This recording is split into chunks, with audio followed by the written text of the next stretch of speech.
ನನ್ನ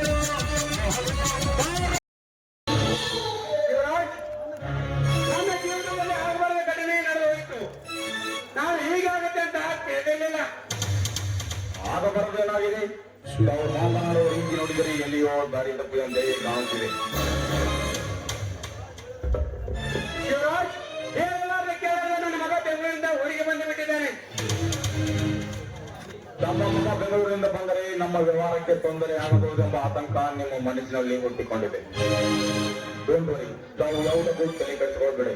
ನಾನೆಲ್ಲ ಕೆಲಸವನ್ನು ಸರಿಪಡಿಸಿಕೊಂಡು ಹೋಗುತ್ತೇನೆ. ನಾನು ಆಡ್ತಿರ ಮಾತೇ ಬೇರೆ, ನೀವು ಆಡ್ತಿರ ಮಾತೇ ಬೇರೆ. ನೀವು ಮಾತನಾಡುವ ದಾಟಿ ನೋಡಿದರೆ ಈ ಮುದಿ ವಯಸ್ಸಿನಲ್ಲಿ ಯಾವುದಾದರೂ ಒಂದು ಹೊಸ ಪಾಲು ನೋಡಿದೆ ಅಂತ ಕಾಣುತ್ತದೆ. ಹೌದು ಶಿವರಾಜ್, ನಾನು ಮೂಗುತ್ತಿ ಕೆಬ್ಬರಿಗೆ ಬುದ್ಧಿಗೆ ಬೆಲೆ ಇಟ್ಟು ಹೆಣ್ಣು ರಾಮನ ತಂಗಿ ಶಿಲ್ಪ. ಅಂತೂ ಇಷ್ಟು ವಯಸ್ಸಾದರೂ ತಮಗೆ ಹೆಣ್ಣಿನ ಚಪ್ಪರ ಕಡಿಮೆ ಆಗಿಲ್ಲ. ತಾವು ತುಂಬಾ ರಸಿಕರಂತೆ ಕಾಣುತ್ತದೆ.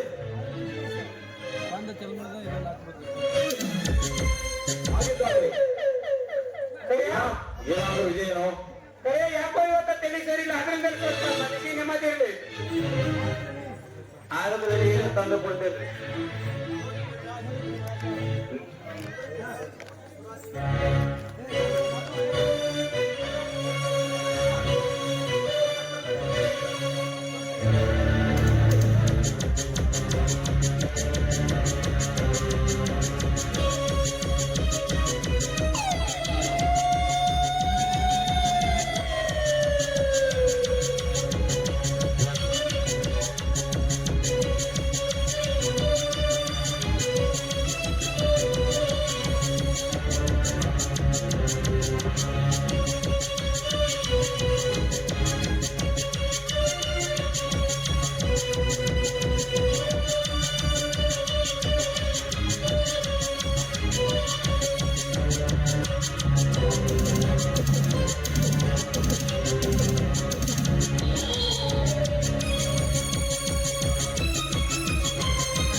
ನೋಡಿ ಬ್ರಹ್ಮರಾಜ್, ಈ ಶಿವಾದೇವಿ ಒಳಗೆ ಹೊಕ್ಕರೆ ಸಾಕು, ಆನಂದ ಸಿಗುತ್ತದೆ.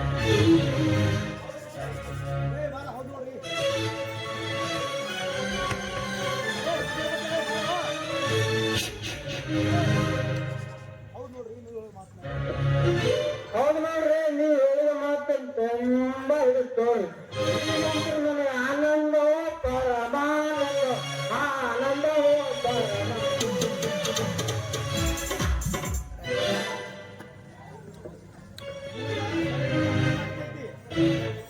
ನಿಮಗ ಸೇರೆ ಕುಡಿದ ಆನಂದ ಆಗ್ತೈತ್ರಿ.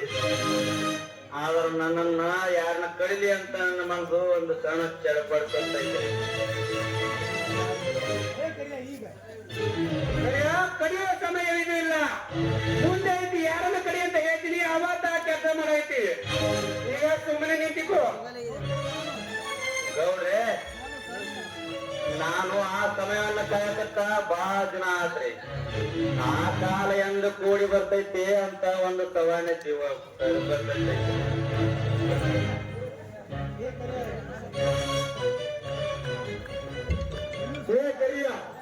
ಇನ್ನೊಂದ್ ಸ್ವಲ್ಪ ಸರಿ ಐತೆ ನಮ್ ಭರಸ. ಗುಮ್ಮಸ್ತ ಬಡ್ಸಕ್ಕದೇನ ಅನ್ನೋದು ಹುಳಿನ ಹಾಗಾದ್ರೆ ಬಳಸು. ಹಿಂಗೇನ್ರಿ ಗುಮ್ಮಸ್ತ?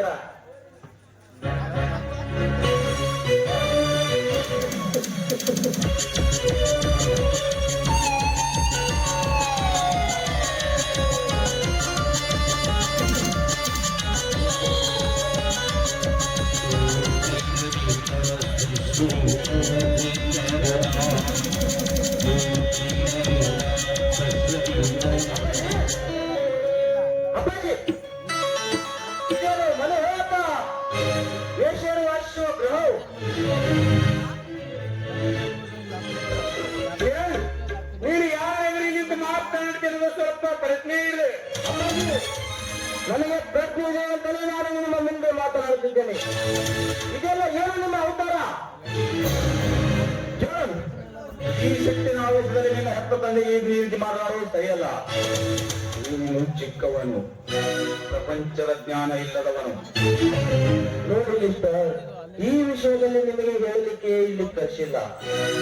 ತಾವು ಈ ಮನೆಯಿಂದ ಹೊರಟು ಹೋಗಬಹುದು. ಕಿರಣ್, ಅವರು ನನ್ನ ಆತ್ಮಹತ್ಯೆಯನ್ನ ಅವರಿಗೆ ಎದುರು ಉತ್ತರ ಕೊಟ್ಟೆ ಬದ್ಮಾಸ್. ಅಪ್ಪಾಜಿ, ಅವರು ನಿಮ್ಮ ಆಪ್ತ ಸ್ನೇಹಿತರು ಇರಬಹುದು. ಬೇರೆಯೊಬ್ಬರ ಮನೆಗೆ ನುಗ್ಗಿ ಎಲ್ಲರೂ ಕಾಣ ಅಂತ ತಿಳಿದು ನನಗೆ ಬುದ್ಧಿ ಹೇಳಲು ಬಂದಿದ್ದಾನೆ ಅಲ್ಲ, ನಾಚಿಕೆ ಆಗುವುದಿಲ್ಲ ಅವರಿಗೆ. ಕಿರಣ್, ಮನೆಗೆ ಬಂದ ಅತಿಥಿಗಳಿಗೆ ಅವಮಾನ ಮಾಡುವುದು ಸರಿಯಲ್ಲ. ಅಂದ್ರೆ ಏನಪ್ಪ, ಅವರು ಬಂದ ತಕ್ಷಣ ಹೂವಿನ ಹಾರ ಹಾಕಿ ಸನ್ಮಾನ ಮಾಡಬೇಕಾಯಿತು. ಇದೇ ಯಜಮಾನ್ರೆ, ನಮ್ಮ ಬಿಸ್ನೆಸ್ ಸಲುವಾಗಿ ಮಾತನಾಡುವುದು ಎಂದರೆ ಬಾಳಿಗೆ ಬಂದಂತೆ ಬರುತ್ತಿರೋಣಲ್ಲ, ಇವನಿಗೆ ಸ್ವಲ್ಪ ಆದ್ರೂ ಬುದ್ಧಿ ಇಲ್ಲವೇ? ನೋಡಿ, ನಿಮ್ಮಂತ ಲೋಕಲ್ ಕಡೆಯಿಂದ ಬುದ್ಧಿ ಹೇಳಿಸಿಕೊಂಡು ನಾನು ಚಿಕ್ಕವನಲ್ಲ, ನಾನು ಕಲಿತವನು. ಏನು ಮಾಡಬೇಕು ಏನು ಬರಬೇಕೆಂದು ನನಗೆ ಸರಿಯಾಗಿ ಪರಿಜ್ಞಾನವಿದೆ. ನೀವಾಗಿಯೇ ಈ ಮನೆಯಿಂದ ಹೊರಟು ಹೋಗುತ್ತೀರಾ, ಇಲ್ಲ ಕುತ್ತಿಗೆ ಹಿಡಿದು ನಿಮ್ಮನ್ನು ತಳ್ಳಲಿ.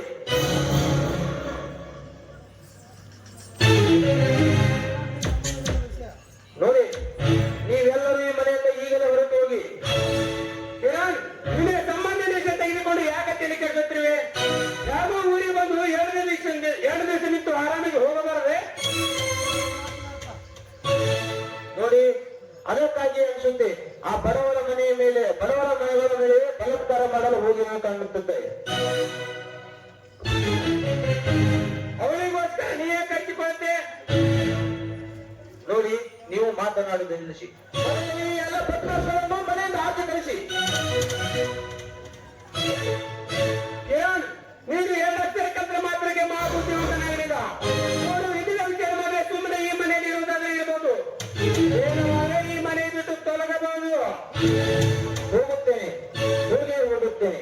ಅದನಾದ ನಿನಗೆ ತಂದೆ ಏನು ಪಾಠ ಕಲಿಸಬೇಕೆಂಬುದು ಕಲಿಸಿಯೇ ಹೋಗುತ್ತೇನೆ.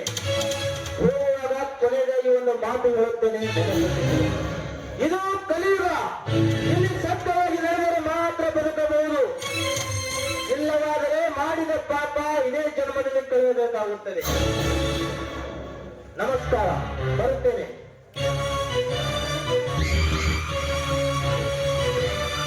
ಮಗಳೆಂಬ ಮಮತೆ ಕರಳು ಬೆಳೆ ಕಳೆದು ಹೋಯಿತು.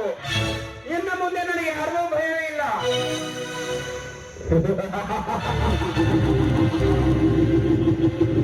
ಅಂತೂ ಪಾಂಡವರನ್ನು ಕುತಂತ್ರದಿಂದ ವನವಾಸಕ್ಕೆ ಕಳುಹಿಸಿದ ಹಾಗೆ ನಿಮ್ಮ ಮಗನನ್ನು ಮನೆಯಿಂದ ಹೊರಗೆ ತಳ್ಳಿದಂಗಾಯ್ತು.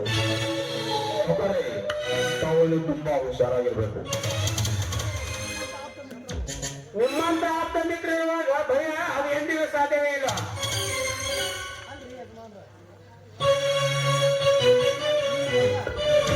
ಹತ್ತು ಆಗ್ರಪ್ಪ, ಬೆಂಕಿ ಹಚ್ಚಾಗ್ರ ನೋಡಿ ಸೊಕರೆ. ನಿಮ್ ಮಗ ನಿಮ್ ಮ್ಯಾಗೆ ಸಿಟ್ಟಿಗೆ ಬರ್ಬೇಕಂದ್ರ ರಾಮ ಲಕ್ಷ್ಮಣ ಕಾರಣ ಲಕ್ಷ್ಮಣ ಕಾರಣ ರೀ.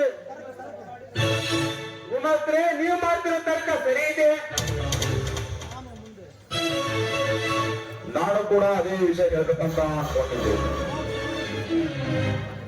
ನಾವು ಇನ್ನ ಸುಮ್ಮನೆ ಕೊಳ್ಳಬಾರದು. ಆ ಭಿಕಾರಿ ರಾಮ ಲಕ್ಷ್ಮಣ ಸಂಸಾರ ಚಿತ್ರ ಮಾಡಲೇಬೇಕು.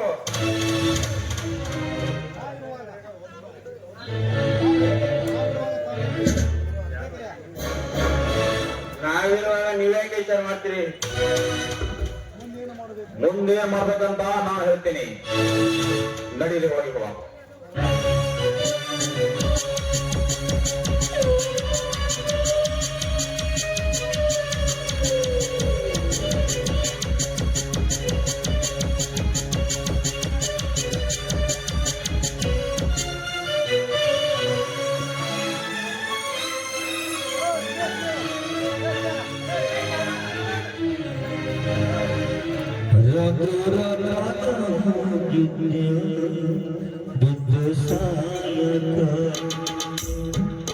ನನ್ನ